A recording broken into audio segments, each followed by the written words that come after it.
రుణమాఫీ 100% చేసినామని CM Revanth sir mic పట్టుకొని మందిలో ప్రకటించిండు. ఆగో ఎప్పుడు చేసినావు ఎవరికి చేసినావు అని ఎక్కిరిస్తుంది ప్రతిపక్షం.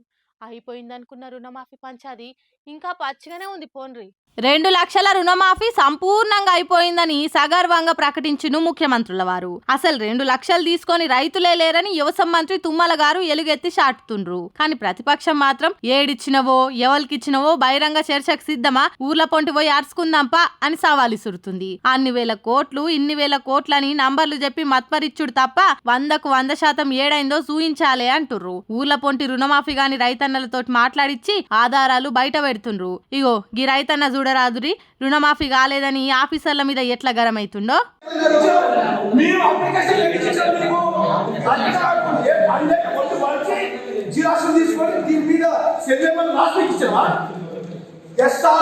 ఇప్పుడు మీద సమాధానం చెప్పాలి.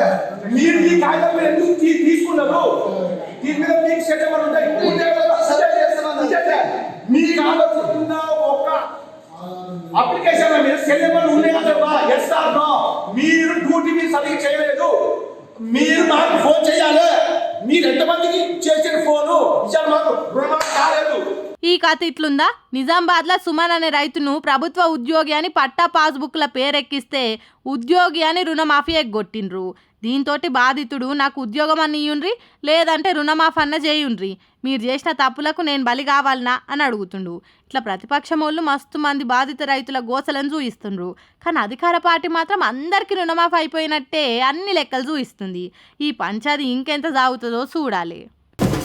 పోషమ్మ కూడా పెడితే మైసమ్మ మాయం చేసింది అన్నట్టు 10 ఏళ్ళు మేము కష్టపడి రాష్ట్రానికి పెట్టుబడులు పట్టుకొచ్చి కంపెనీలను పెట్టిస్తే ఏడాది తిరగక ముందుకే కొత్త కంపెనీలను పట్టుకరాకపోగా ఉన్న కంపెనీలు పరాయి రాష్ట్రాలకు పోయేటట్టు పొగ పెడుతుండని గుర్రు గుర్రు అంటుర్రు బీఆర్ఎస్ వాళ్ళు. 10 ఏళ్ల మా పాలనలా ప్రపంచమంతా తెలంగాణ చూసేటట్టు చేసింది మా బీఆర్ఎస్ సర్కార్. కానీ రేవంత్ సర్కార్ ఏమంటొచ్చిందో ఉన్న కంపెనీలు కూడా మూట ముల్లే చదురుకొని ఏమున్నదక్కో ఏమున్నదక్క అని పాట పాడుకుంటా పోయేటట్టు చేస్తుండ్రని ఎక్కిరిస్తుండ్రు బీఆర్ఎస్ లీడర్లు. ఈజ్ ఆఫ్ డూయింగ్ బిజినెస్ లా దేశంలోనే నంబర్ ఉండేటట్టు చేసినాం. సింగిల్ విండో సిస్టమ్ తోటి కంపెనీలకు పర్మిషన్లు ఇచ్చినాం. అభివృద్ధిని వికేంద్రీకరణ చేసినాం. రాష్ట్రం నలుమూలల ఐటీ టవర్లు కట్టినాం. కంపెనీలకు చేయూతనిచ్చినాం. జిల్లాలలో కూడా కంపెనీలు పెడతట్టు చేసినాం. తెలంగాణ బ్రాండ్ ఇమేజ్ ను దునియాకు చూయించినాం. కానీ మా కష్టమంతా మూసి నీళ్ళలో పోసినట్టే చేస్తుండ్రని అంటున్నారు. కాంగ్రెస్ సర్కార్ కు పెట్టుబడులు తెచ్చుడు తెలుస్తలేదు. ఉన్న కంపెనీలను కాపాడుకునుడు తెలుస్తలేదు. ఇన్వెస్టర్లను ఆకర్షించుడు వస్తలేదు. కానీ మేం తెచ్చిన కంపెనీల ఓపెనింగ్లకు మాత్రం రిబ్బన్లు కట్టింగ్ చేయబోతుండ్రని